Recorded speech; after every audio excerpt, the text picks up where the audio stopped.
Assalamualaikum warahmatullahi wabarakatuh. Waalaikumsalam warahmatullahi Waalaikumsalam wabarakatuh. warahmatullahi wabarakatuh.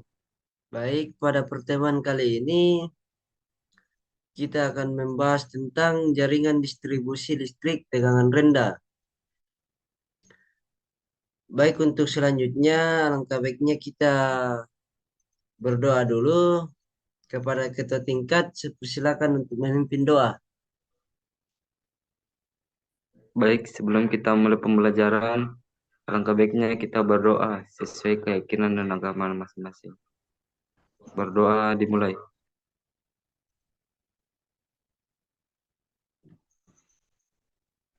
Berdoa selesai. Ya, baik, selanjut lagi. Saya mau absen dulu. Muhammad Abid Saputra, Hadir Pak. Muhammad Arianto, Hadir Pak. Egi Saputra, Hadir Pak.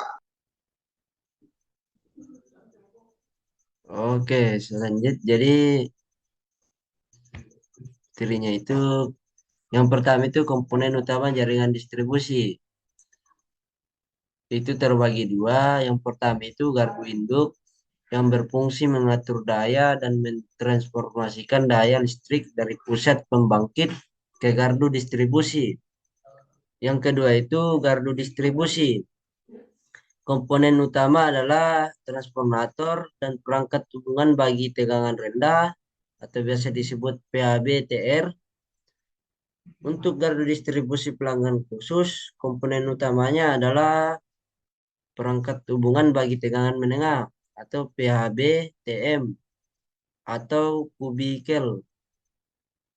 Adapun fungsi dari distribusinya yaitu sendiri adalah untuk menyalurkan energi listrik dari sumbernya ke konsumen akhir.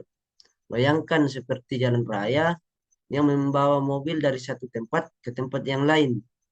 Jaringan distribusi membawa listrik dari pembangkit listrik ke rumah, pabrik, dan tempat-tempat lain yang membutuhkan listrik.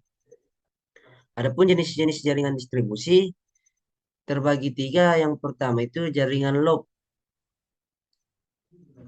yaitu listrik mengalir dalam bentuk lingkaran tertutup. Nah, adapun kelebihannya itu lebih reliable. Jika ada gangguan listrik, masih bisa disalurkan melalui jalur lain. Kekurangannya itu biayanya konstruksinya yang lebih tinggi. Yang kedua itu jaringan jaring, kombinasi antara radial dan loop. Jadi kombinasinya antara jaringan loop dan jaringan radial. Kelebihannya itu fleksibel dan dapat disesuaikan dengan kebutuhan. Adapun kekurangannya itu kompleksitasnya itu lebih tinggi. Yang ketiga itu jaringan radial, yaitu listrik mengalir dari satu titik pusat ke berbagai cabang seperti jari-jari roda. Adapun kelebihannya yaitu sederhana dan biayanya konstruksinya yang lebih rendah. Nah, adapun kekurangannya jika terjadi gangguan pada satu cabang, semua cabang setelahnya akan padam.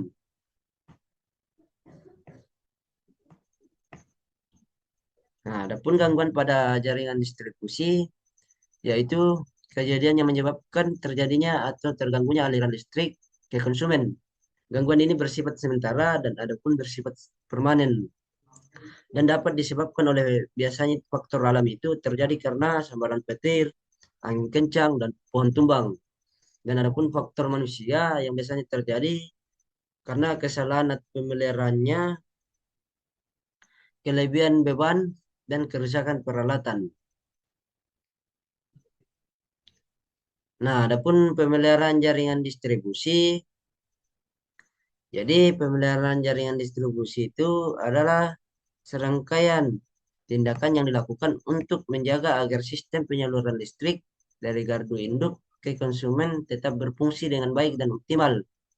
Tentu utama pemeliharaan adalah untuk mencegah terjadinya gangguan yang dapat menyebabkan pemadaman listrik dan memastikan kelangsungan pasokan listrik.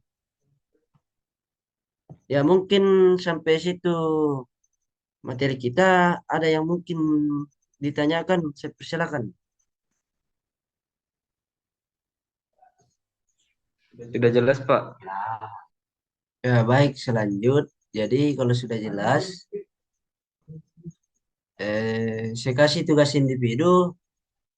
Tugas individunya itu buatlah ringkasan dari materi yang dipaparkan di atas. Tulis di kertas selembar, sertakan NIM dan nama, kumpul di ketua tingkat. Mungkin itu saja yang bisa saya jelaskan. Kurang lebihnya mohon dimaafkan.